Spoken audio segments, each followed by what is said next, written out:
పవన్ కళ్యాణ్ గారు ప్రశ్నించలేదు అని అంటారు. ప్రశ్నిస్తే ఇది ఎలా ఉంటుందండి? ఎందుకంటే పవన్ కళ్యాణ్ గారు నిజంగా హానెస్టీగా ప్రశ్నించారు. దేని గురించి అని చెప్పమంటారా? పశ్చిమ గోదావరి జిల్లాలో ప్యాకాట్ శిబిరాలు పెరిగిపోతున్నాయంట. దానిపైన పవన్ కళ్యాణ్ గారు సీరియస్ అయ్యారు. నిజమండి, ఆయన సీరియస్ అవడమే కాదు, ఎస్పీ నుంచి నివేదికలు కోరారు. అసలు ఏం జరుగుతుంది ఏంటో నాకు ఒక నివేదిక సమర్పించమని అడిగారు ఆయన. కానీ పవన్ కళ్యాణ్ గారు ఏంటి ప్రశ్నించారు, ఆ వ్యవహారం మీద సీరియస్ అయ్యారు. అంతేగాని ఇంకో కొన్ని విషయాలు ఉన్నాయి, వాళ్ళు జోలికి వెళ్ళలేదు, వాళ్ళు టచ్ చేయలేదని కొంతమంది మాట్లాడతారు అనుకోండి. మాట్లాడేవాళ్ళు ఎప్పుడు మాట్లాడుతూ ఉంటారు. అసలు పవన్ కళ్యాణ్ గారు ప్రశ్నించడం మొదలు పెట్టారా అంటే, ప్రశ్నిస్తారనే కదా పార్టీ పెట్టింది, ప్రశ్నించడం మొదలు పెట్టారా అని అంటే కనుక అడపదడప అప్పుడప్పుడు ప్రశ్నిస్తున్నారు. అసలు ఏంటనేది విషయం తెలుసుకుందాం. తెలుసుకోవాలంటే కనుక ఫస్ట్ మీరు లైక్ చేయండి. ఇది ఎక్కువ మందికి చేరాలి కదా, మీ బాధ్యతగా లైక్ చేయండి. లైక్ చేస్తే నాకు కూడా మోటివేషన్ ఉంటుంది, ఎక్కువ మందికి ఇన్ఫర్మేషన్ షేర్ అవుతుంది. కొత్తగా మన ఛానల్ చూస్తే పక్కాగా సబ్స్క్రైబ్ చేయండి. మీ అమూల్యమైన అభిప్రాయాన్ని కామెంట్ రూపంలో తెలియజేయండి. పవన్ కళ్యాణ్ గారు ప్రశ్నించారు ఒక విషయంలో. ఏదైతే భీమవరం డిఎస్పీ జయసూర్య ఎవరైతే ఉన్నారో ఆయన చాలా వివాదాలకి చాలా విషయాల్లో అంటే సివిల్ విషయాల్లో కూడా ఆయన తలదూరుస్తున్నాడు. కాబట్టి ముందు ఆ డిఎస్పీ పరిధిలో ఉన్న పేకాట శిబిరాలు బాగా పెరిగిపోయాయంట. ఆ పేకాట శిబిరాలన్నింటినీ వెంటనే మీరు క్లియర్ చేయాలి. అసలు ఏపీలో శాంతి భద్రతలు సరిగా ఉన్నాయా లేదా అని అనుమానం వస్తుంది ఇలాంటి వాళ్ళని చూస్తే అని పవన్ కళ్యాణ్ గారు మాట్లాడడం నిజంగా అంటే ముందు ఆయన పెట్టిన ఒక ట్వీట్ ఉంది, ఆయన పార్టీ నుంచి వచ్చినటువంటి ఒక ట్వీట్ ఉంది, అది మీకు చదివి వినిపిస్తాను ఒకసారి. ఏంటంటే పేకాట శిబిరాల నిర్వహణపై ఉప ముఖ్యమంత్రి కార్యాలయానికి ఫిర్యాదులు వస్తున్నాయంట. డీజీపీని నివేదికగా కోరిన ఉప ముఖ్యమంత్రి వర్యులు శ్రీ పవన్ కళ్యాణ్ గారు ఆంధ్రప్రదేశ్లో జూదం ఆడడం, జూద కేంద్రాలు నిర్వహించడం, ప్రోత్సహించడం నేరం. ఆన్లైన్ లేదా ఆఫ్లైన్లో వీటిని నిర్వహించిన ఆడిన ఆంధ్రప్రదేశ్ గేమింగ్ యాక్ట్ 1974 ప్రకారం శిక్షార్హులు అవుతారు అని చట్టం చెబుతుంది. రాష్ట్రంలో చట్టవిరుద్ధంగా జూద కేంద్రాలు సాగుతున్నాయని, ఉప ముఖ్యమంత్రి కార్యాలయానికి రాష్ట్రంలోని వివిధ ప్రాంతాల నుంచి ఫిర్యాదులు అందుతున్నాయని, ఒక్కసారి దీని ఒకదాని గురించే ఫిర్యాదులు అందుతున్నాయా, ఇంకేం ఫిర్యాదులు రావట్లేదా నాకు అనుమానం వచ్చిందండి. ఎందుకంటే పేకాట గురించే కార్యాలయానికి ఫిర్యాదులు అందుతున్నాయా, ఇంకా రాష్ట్రంలో చాలా సమస్యలు ఉన్నాయి కదా, వాటి మీద వేటి మీద ఫిర్యాదులు అయితే అందట్లేదా అనేది నాకు అనుమానం వచ్చింది. పేకాట క్లబ్బుల నిర్వహణపై ఆ ఫిర్యాదుల్లో తెలిపారు. కొందరు పెద్దలు పేకాట కేంద్రాలు నిర్వహిస్తూ నెలవారీ మామూళ్లను అధికారులకు అందజేస్తున్నారనే ఆరోపణలు అధికంగా ఉన్నాయి. ఈ నేపథ్యంలో దీనిపై నిజానిజాలు తెలుసుకునేందుకు పోలీసు అధికారులకు దీనిపై ఉన్న సమాచారం తెలుసుకునేందుకు ఉప ముఖ్యమంత్రి వర్యులు శ్రీ పవన్ కళ్యాణ్ గారు దీనిపై ఆరా తీశారు. ఇలా ఆరా తీయాల్సి వస్తే రాష్ట్రంలో చాలా సమస్యలు ఉన్నాయండి పవన్ కళ్యాణ్ గారు నిజంగా. మరి ఎందుకనో ఇలాంటి వాటి మీద ఆరా తీస్తారు. రాష్ట్రంలో ఏదైనా వివక్షమైన టాపిక్ నడుస్తుందా అంటే కనుక మీరు వేరే టాపిక్ ఎంచుకుంటారు. రాష్ట్రం మొత్తం మీ వెనకాల పడుతుంది. కానీ మీరు ఎంచుకున్న టాపిక్ మీద అసలైన టాపిక్ కనుమరుగైపోతుందేమో నాకు అనిపించింది.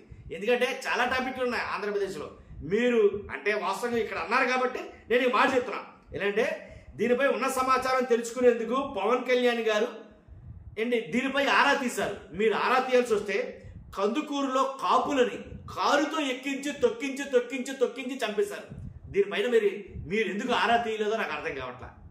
దీనిపైన మీకు ఎందుకు కంప్లైంట్లు రాలేదో నాకు అర్థం కావట్లా.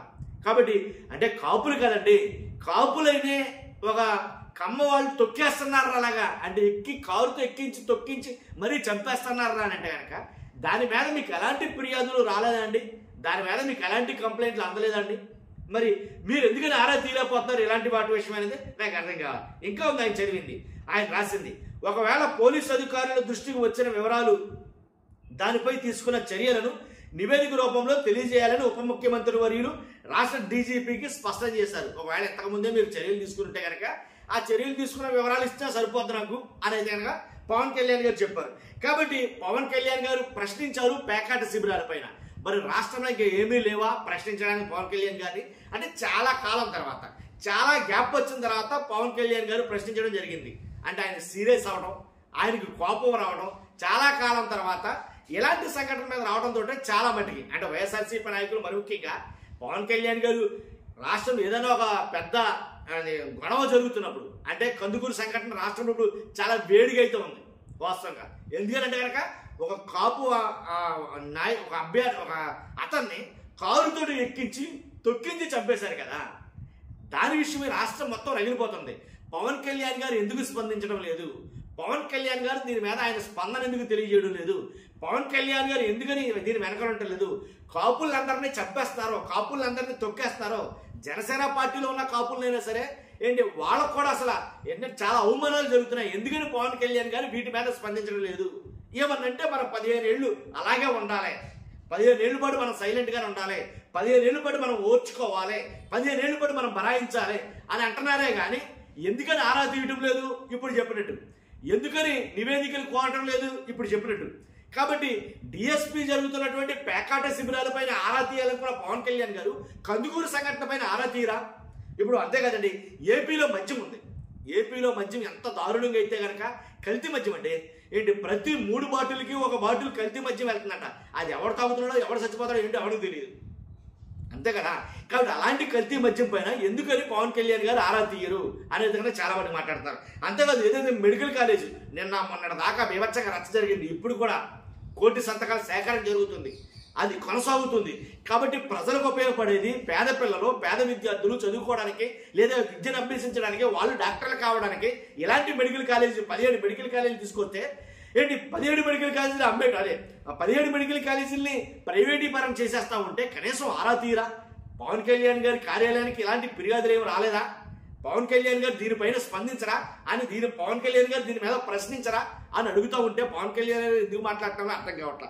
కాబట్టి ఇలాంటి సమస్యలు 1, 2, 3 కాదు, ఆంధ్రప్రదేశ్లో ఉన్నాయి, చాలా సమస్యలు అయితే ఉన్నాయి. ఈ సమస్యల మీద దేని మీద వేటి మీద స్పందించిన పవన్ కళ్యాణ్ గారు రాష్ట్రంలో ఒక విపరీతమైన గొడవ ఒకటి జరుగుతుంది, రాష్ట్రం మొత్తం దాని మీదే కేంద్రీకృతమైంది. కాబట్టి రాష్ట్రంలో కందుకూరి సంఘటన మీద రాష్ట్రం అట్టుడికిపోతుంది అన్న సమయంలో పవన్ కళ్యాణ్ గారికి ఇది ఎందుకు గుర్తుకొచ్చింది? పేకాట శిబిరాలు ఎందుకు గుర్తొచ్చాయి?